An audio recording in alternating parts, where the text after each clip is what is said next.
I'm alleging that there's incompetence, cover-up, involving a large number of senior police. For 20 years, John Hatton, the independent member from the South Coast, had endangered his life collecting evidence about high-level corruption in the New South Wales Police Force.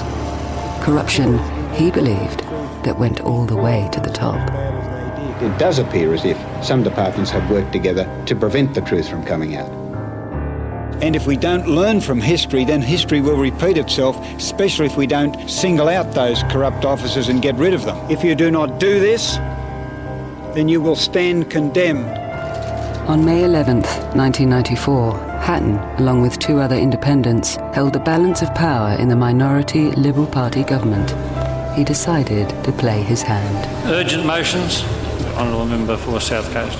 Mr. Speaker, I move that this House calls upon the Premier, in consultation with the Leader of the Opposition, to establish a Royal Commission staffed by personnel other than serving in former New South Wales Police to inquire into the operations of the police service.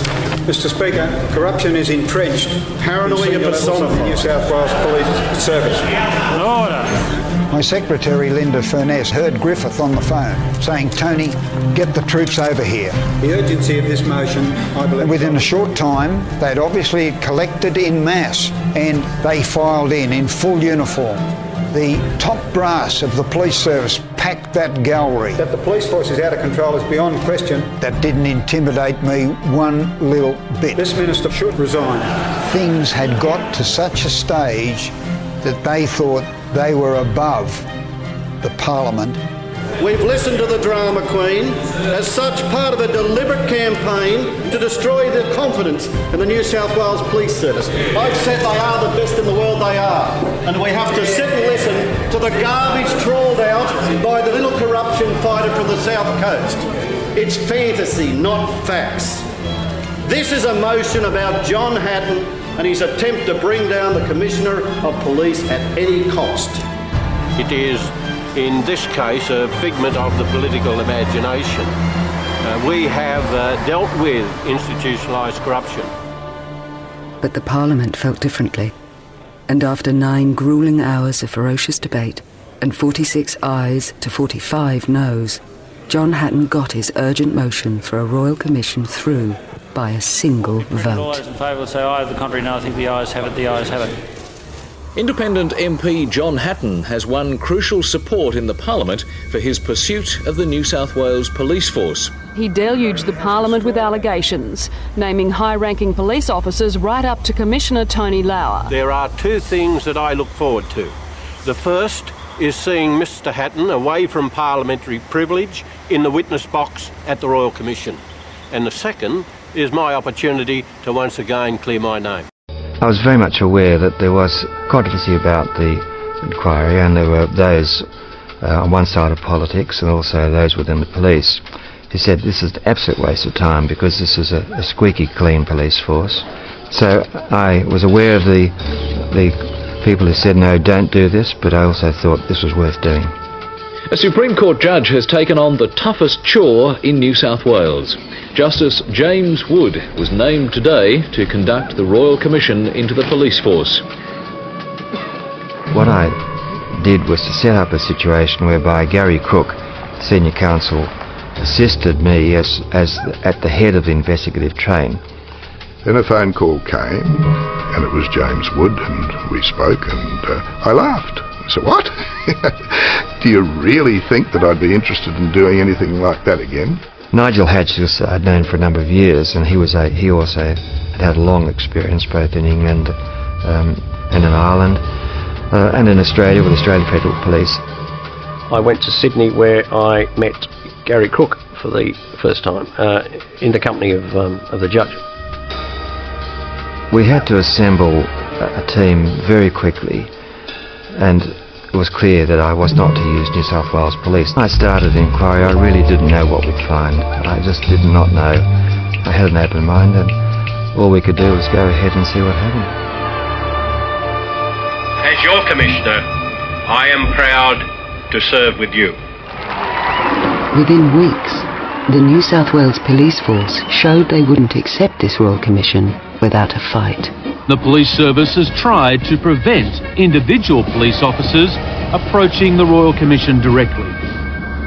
It says that the sole point of reference between the police service and Royal Commission personnel will be the police department's own, rather menacingly entitled Royal Commission Response Unit. It goes on to say that on no account is information to be supplied direct to Royal Commission personnel. The commission was to be made up of 3 investigative teams and over 400 expert personnel.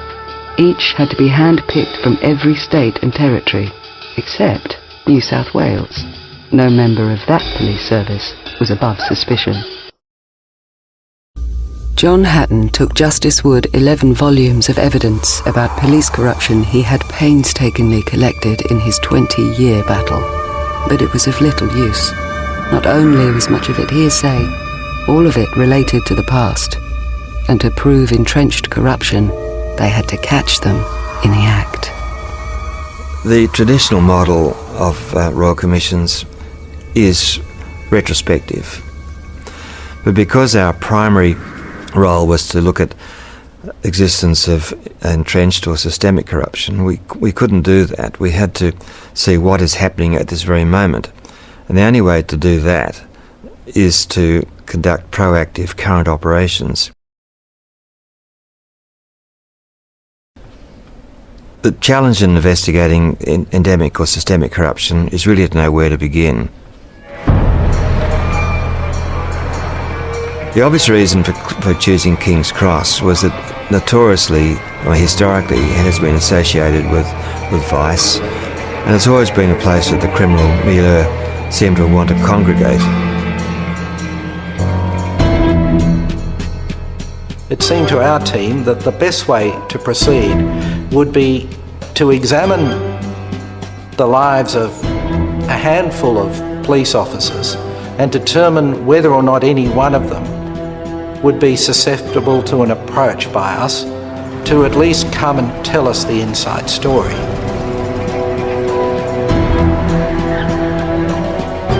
Looking for weaknesses where there's a potential for one of them to cooperate, as it were. And it's having to analyse that group and trying to find the weakest link. We couldn't run the risk of going to too many people and requesting assistance, because the word would get out that we were doing that. And if word got out that a number of people had refused to assist us, then we would reinforce the wall of silence, which is something we wanted to avoid. This cocaine drug trafficker in King's Cross, he'd identified Trevor Haken as being a person to whom he had paid bribes and with whom he had a corrupt relationship. I thought that of all the people whose profiles I examined, Trevor would be the one person who would take the opportunity to wipe the slate clean. I had some personal knowledge of him. He had young children. So this was an opportunity to get out. This is Friday, the 2nd of September, 2:45 p.m. Trevor, do you consent to this being tape recorded? Answer, yes. You shouldn't expect that my preparedness to interview you in the way described to recommend an application for indemnity will continue indefinitely. As the Commission goes about its work, circumstances change. For example, other people will come forward. Accordingly, you should make your decision with this in mind. And immediately, he said that he would. his car was taken off him, and the electronics team obviously did certain things to it which permitted a camera to be installed and sound to be recorded. And his car and his person was from thereafter a mobile evidence gathering machine. The scenario would be that he would lead his normal existence. he would alert us when contact was made by his criminal associates, and we would then cover those meetings, those phone calls or whatever. Trevor was the man who collected the money. I think he called it the laugh. He was the man who collected the money and who distributed it. He was the man who was the bookkeeper, in a sense, of the corrupt group which he represented at King's Cross. 2 or 3 o'clock. Let's concentrate at the moment on this fucking Parramatta business, because I want to find why Reed's pushing it. Do you want to wait here? Can you wait here? I'll walk down. I'll come back here. Can you wait here 10 minutes? Yeah. Can you wait here? Okay. Sure. Yeah. All right. Just go and come back. All right. I'm dying. That's all.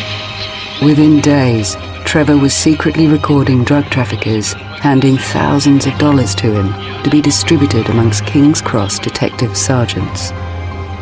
There existed various terms, the giggle, the laugh, the Christmas club, the A-graders, who were people who were the recipients of large amounts of cash, invariably from the proceeds of drug trafficking, whereby one person would go around drug traffickers, collect money and distribute it accordingly. The laugh involved King's Cross detectives and suspected drug dealers, including Steve Hardass, Fat George, and Billy and Louis Bayer, who owned clubs on the Strip. What Trevor revealed went far beyond King's Cross. He outlined a virulent pattern of decades-old corruption in police commands and task forces that extended throughout Australia. He was a hider in the sense that he pointed us in many directions of where illegal activity was taking place in the police service. Towards the end of the year, we had to go public. We had to start demonstrating our presence. But the new challenges that arose concerned how could we keep using Trevor, keep recording and remain covert. The Commission today proudly unveiled its public arena, its hearing room. Today is an historic day for the people of New South Wales. As long ago as the days of the Rum Corps, there have been complaints about the honesty and integrity of the state's police officers. This morning, Commissioner Mr Justice James Wood convened the inquiry.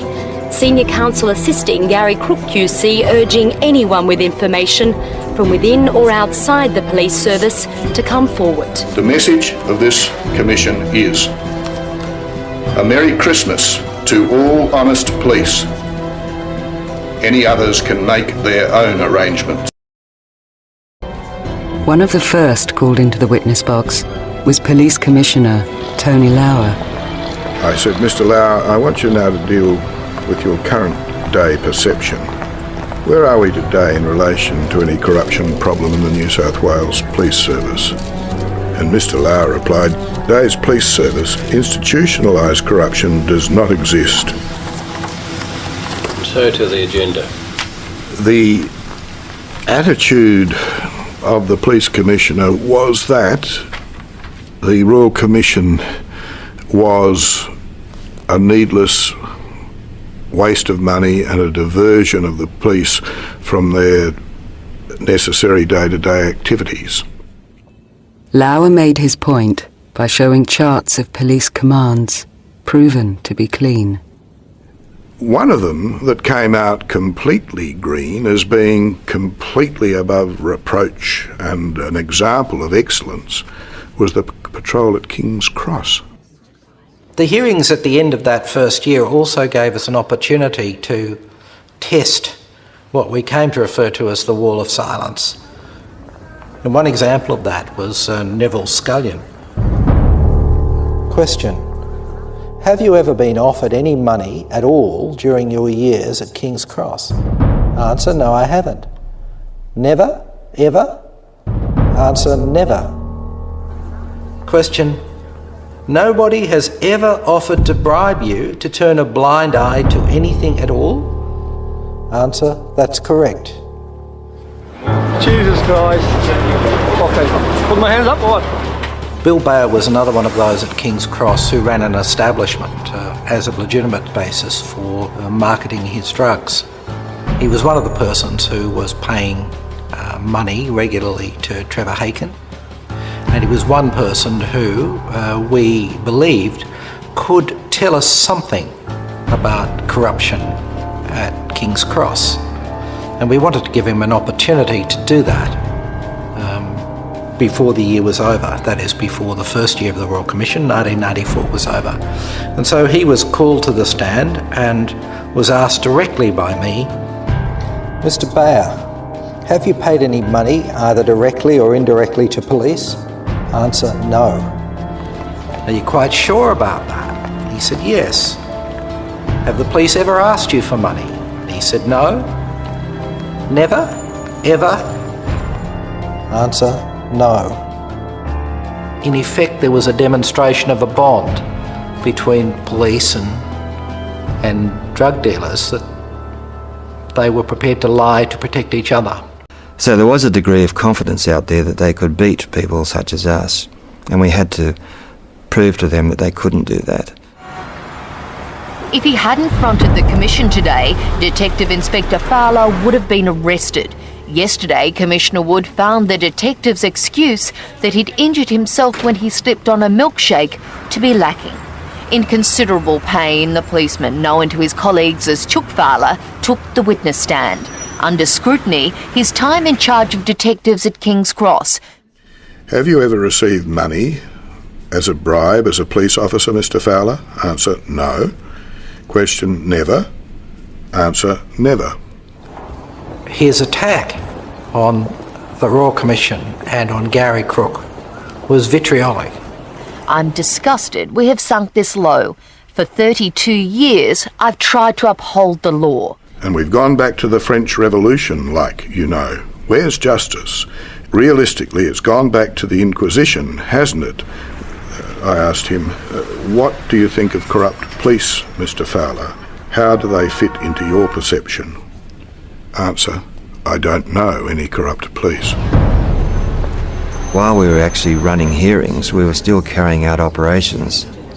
But we also had to bluff a little bit to make sure that the police didn't close the thing down. So actually what we did was go off on a bit of a tangent up the coast to look at a fairly minor area on the basis that while we're away, they would think, well, they're just playing at the edges and they'll get nowhere, so we can carry on. In the first hearing of the 3-month-old commission outside Sydney, Justice Wood made his intentions clear. This Royal Commission is not a war between us and the police service. So while those public hearings were going on, and there was a lot of criticism by the media that the Royal Commission was not achieving, my staff and I were sort of described as plods and plastic police. It was gratifying that we were gathering extremely important evidence that we knew would come to light. I don't say they won't fucking do it. Can you fucking believe us? Back the same fucking thing that happened before, mate. Fucking disgraceful. Fucking disgraceful. So. Some of the people that Trevor had associated with and who we suspected of being corrupt and who we suspected would feel threatened should it become known, had reputations for being very hard men indeed. Another thing that I don't think is appreciated about Trevor Haken and his decision to assist the Royal Commission is that he was not made an offer of anything tangible. He was taking a very big risk. He certainly wasn't promised an indemnity, and for all he knew, and indeed for all we knew at that time, it was possible that he would be prosecuted for some or all of his past criminal activity. They don't bug cars, they're not going to see us. I said, well, no, following you didn't pick him up. He said, but I'll take your truck if you want to. He said, no, but he said, look, realistically, they don't bug cars. Nobody can say. Right. Yeah. They don't bug cars. They don't bug cars. They only follow cars, right? So that's out the window? That's out the fucking window, mate. Like, he hasn't contact. I'm not going to go fucking near him. Like, could you believe it? Oh, fuck. I'm thinking the world's falling apart. I don't know.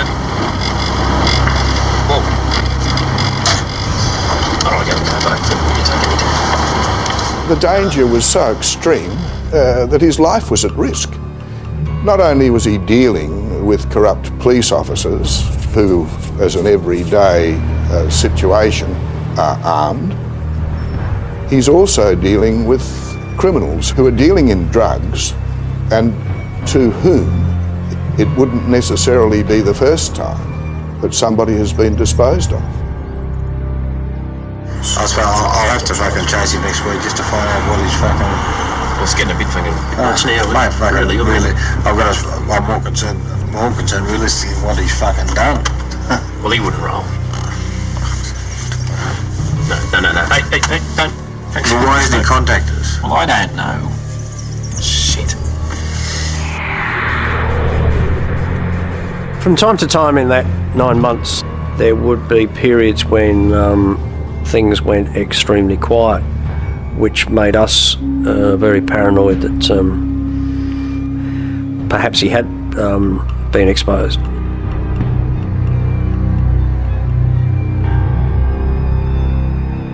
And Bill Bayer had connections with some very nasty criminals who certainly had the wherewithal to murder Trevor, and there are some who wouldn't have given it a second thought. Well, I've got money now. I can make plenty of trouble. I'll help them. The wives, the kids. Thank you, wife.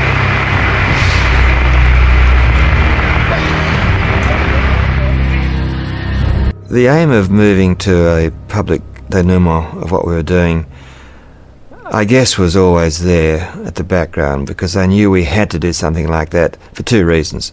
First of all, to try and persuade police who were wavering that they're better for them to come on our side.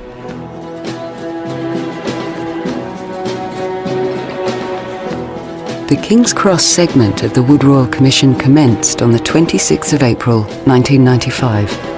Drug dealers, club owners and standover men were interrogated about police corruption. Each of the King's Cross detectives were recalled and accusations of extreme corruption were put to them. Once again, the wall of silence prevailed, but the noose was beginning to tighten. To those police who are corrupt and know they are corrupt, if you are called as a witness and you lie, or you try to cover up for others, then the consequences for you are likely to be particularly serious. Those who lie to commissions of inquiry such as this must expect significant periods in jail. June the 5th was an enormous day. It was a pivotal point for the Commission. It was tense, as I remember it. Just so we can establish a benchmark, Mr. Fowler, it has been your position, hasn't it, that you've never been in receipt of corrupt monies? That's correct. Corruption and you are strangers, in answer. That's correct. I'm now going to show you, Mr. Fowler, a video which is an excerpt of some of the Commission's holdings. When you look at it, there's no doubt going to be a lot of things going through your mind. The past 9 months. The operation was carried out with the help of an officer turned informer. The Commission claims it now has an extensive database of crooked police and is calling on them to come forward or go to jail. Today it released the first of its taped evidence, which appears to show a senior officer accepting money in a car. After 8 months of hearings, the Royal Commission into Corruption in the New South Wales Police Service appeared to be making slow progress, but revealed today an extensive operation of secret surveillance, with some discredited officers changing sides to help the Commission record corrupt transactions. One of them, Detective Trevor Haken, has admitted to corrupt activities over 26 years in the service. First to feel the sting of the recorded evidence, Detective Inspector Graham James Fowler, formerly in charge of Central Police Station detectives. Seated before Royal Commissioner Justice James Wood, Mr. Fowler was asked by counsel assisting Gary Crook QC, "You've never been in receipt of corrupt monies?" Mr. Fowler answered, "That's correct." "Corruption and you are strangers?" "That's correct."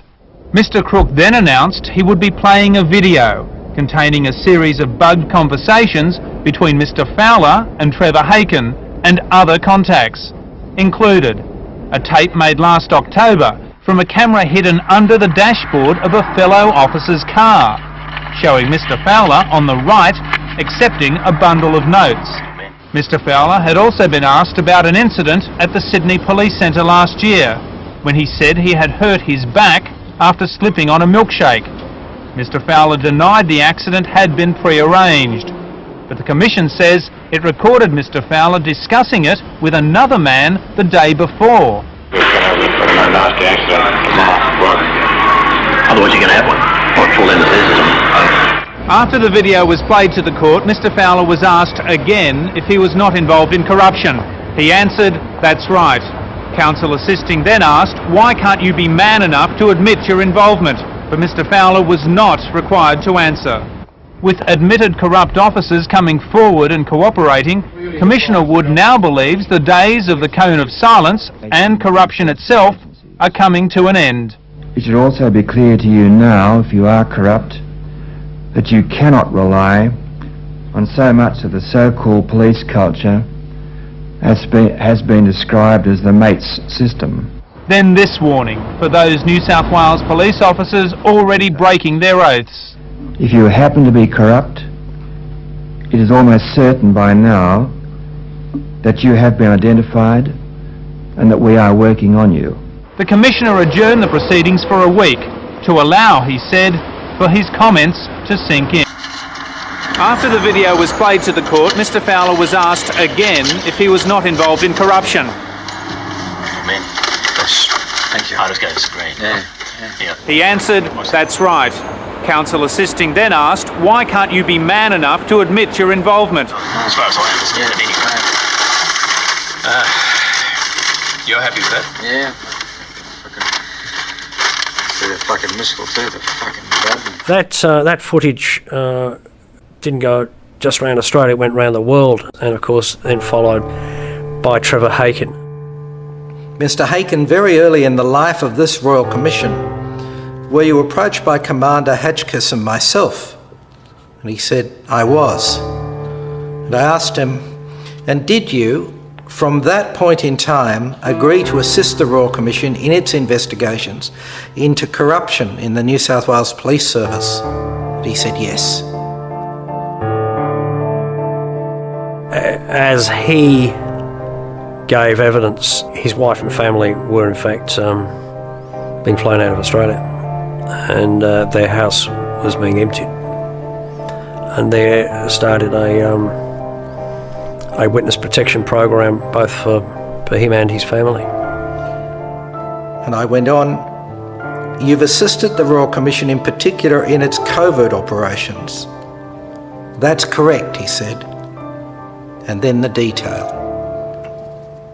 The room was silent, and then all at once there was noise. There was rustling, there were members of the press moving about, leaving. There were lawyers looking around in astonishment. A bombshell today from the Police Royal Commission. It revealed an undercover surveillance operation, secretly taping bribe payouts over the past 9 months. The operation was carried out with the help of an officer turned informer. The Commission claims it now has an extensive database of crooked police and is calling on them to come forward or go to jail. I only wish to emphasise now that while today may mark a high water mark in terms of its impact, being a first public disclosure of our covert capacity, it will not be the last. The wall of silence has been publicly breached today, and it remains to be seen what its long-term effects will be. Trevor Haken told the Royal Commission he'll give evidence of corrupt police practices dating from 1969 to the present day. If you happen to be corrupt, it is almost certain by now that you have been identified and that we are working on you. Confronted with their lies, many police have rolled over. Duncan DeMol, John Swan, Neville Scullion, Steve Pentland and Kim Thompson. and more are expected. There's been a huge build-up to this, and the media were out in force as Haken started a marathon session in which he'll name 200 people, police and others, he says he's directly encountered in corrupt activities. Over about 6 months to June this year, Haken gathered audio and videotaped evidence at 80 meetings and distributed $30,000 in bribes to his police colleagues. Now the corrupt policeman turned informant will remain in hiding with his family. Remarked Royal Commissioner Wood, what happens after here will involve a total change in your life.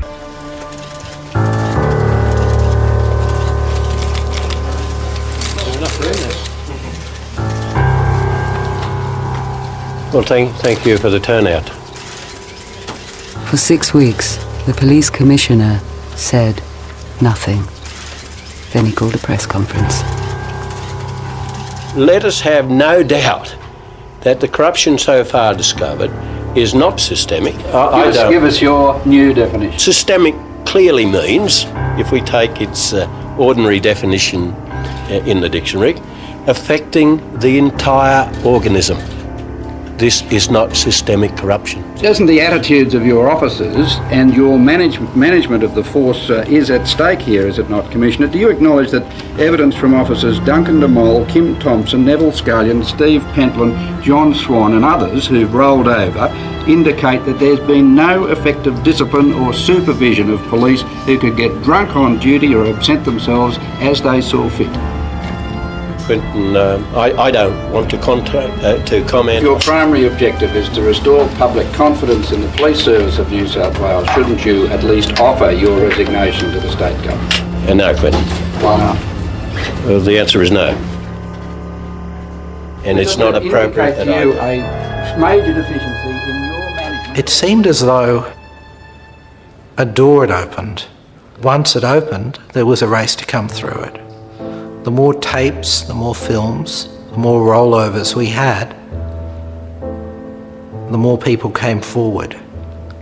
And to the point where on one night I had so many telephone calls from police that we just couldn't deal with all the calls. It's not too dramatic to describe it as a tsunami. We were inundated with people rolling over. Evidence of corruption led out of the Cross to police commands covering the state, then crossed the border and pointed straight at the Australian Federal Police. That was a deep shock for me, as it was a deep shock to a number of people who'd known these officers, and it was an extremely sad day, not just for the New South Wales Police, but obviously for the Federal Police. I've told you before, I did you, Nicky? Well, are you interested in the heroin job or not? Yeah. Right. Right. Now, do you know the gang Cabramatta? The evidence broadcast to the world included detectives selling heroin out of the back of police stations, cops running prostitution rings, and senior detectives trading in child pornography. Now listen, alright, also, as far as his lawyer is concerned, alright? $150, okay? And I can't do any deals for that. Further evidence of entrenched corruption led all the way to the top. Well, yesterday it was an assistant commissioner. Today it was a chief superintendent. The New South Wales police inquiry continues to move into the very top echelons of the force. With the shock resignation of Ray Donaldson, the state's fourth-ranked officer, still fresh, there was more drama today when it was revealed they'd been bugging the commander of the Fraud Enforcement Agency. Claims of bribery and corruption in the Joint Task Force have already led to the standing down of Chief Superintendent Bob Lysart. But the man who instigated this Royal Commission says the buck stops at the very top. Former Independent MP John Hatton wants the resignation of the Police Commissioner. Lauer must, as a senior executive officer in the police force, take responsibility for either knowing and being involved or not knowing and not being involved. There was a price to pay for the model that was adopted. No doubt there was a lot of trauma in many homes of many corrupt police. A lot of those officers, one couldn't help have empathy for as they related the history and how they'd got involved in serious criminal activity. It was not easy to see grown men break down. It was not easy to sit with people in rooms whilst they came to grips with the fact that they'd made wrong decisions 20 years ago, sometimes more, and that they now had to deal with that. They were crucifying their careers, they were losing their life plans sometimes. For some, the public revelations were too much to bear. Another consequence of the Police Royal Commission was uncovered this morning with the discovery of the body of former Bondi police officer Clinton Moeller. Life for police officer Wayne Johnson began to fall apart earlier this year. Named at the Police Royal Commission and with his marriage on the rocks, the 31-year-old ended it all yesterday, shooting his wife Lana and then killing himself. Their 2-year-old daughter was unharmed. Now, nobody wants to get to the situation where somebody takes their own life, but does this mean that if somebody was particularly sensitive and fragile, that their involvement in corruption is going to be hidden, and yet somebody who is apparently robust, a la Fowler, gets exposed? Where do you draw the line? We did decide, after significant exposure of what was happening, it was necessary to try and bring this to a head. Now, it's a matter I need to deal with this morning of considerable importance to the Royal Commission. Yesterday, the government approved the proposal for an amnesty which was advanced by this Royal Commission some weeks ago. In essence, what is offered to corrupt police officers who come forward from today and make full admissions as to their corrupt activities is an amnesty from criminal prosecution. Now, a critical aspect of a Royal Commission really is that it is not normally designed as a means of collecting evidence with a view to prosecuting people. In other words, it is not an alternative to a police investigation. Its aim is to thoroughly investigate the topic, to ventilate all the problems, and to identify possible solutions. During those few weeks, one had the feeling that we could move to the rebuilding phase. We could move to the phase of restoring confidence in the police service, putting in place a system that ensured that this kind of thing wouldn't happen again. Wood urged urgent reform. The decriminalisation of prostitution, drug law changes, drug and alcohol testing for police, integrity testing for police, the establishment of the Police Integrity Commission, a new law under which corrupt police could be dismissed immediately based on the Commission's evidence, higher levels of education for police, and on and on. It was a day of judgment for the world's third largest police service, confirmation that entrenched corruption does exist, and a warning from the Royal Commissioner that it will take several years to deal with. As the first copies of Justice Wood's interim report were distributed, plans for a police corruption commission were revealed. It's a body that will use investigators and lawyers to detect and expose corruption, using the same surveillance techniques made famous by the Wood Commission. In Wood's report, he was highly critical of Commissioner Lauer. Do you regret saying there was no institutionalised corruption in the New South Wales Police Force? Well, this is not an occasion for us to go back to semantics. Under your leadership, we've seen the police service exposed as having a high level of corruption. Well, there are some difficulties, I think. Is that how you describe what we've seen the last few months? And plans for retirement. Plans for retirement, perhaps we could ask you. Happily with my wife, Joy, gardening at this time. Thank you very much. Thank you. 10 days before the report's publication, Police Commissioner Lauer resigned. I'm aware that there are criticisms now of the Royal Commission that it was perhaps too aggressive. I think that there is no alternative. If you are dealing with a body of people who are well trained in criminal investigations and have a long history of working together, and in particular of backing one another up if there are allegations of corrupt conduct or misconduct, you simply have to take a hard line. If we had been weak, I think we would have been swamped. We would have got nowhere. So it's not a nice thing to do, but for this kind of inquiry, there was no choice.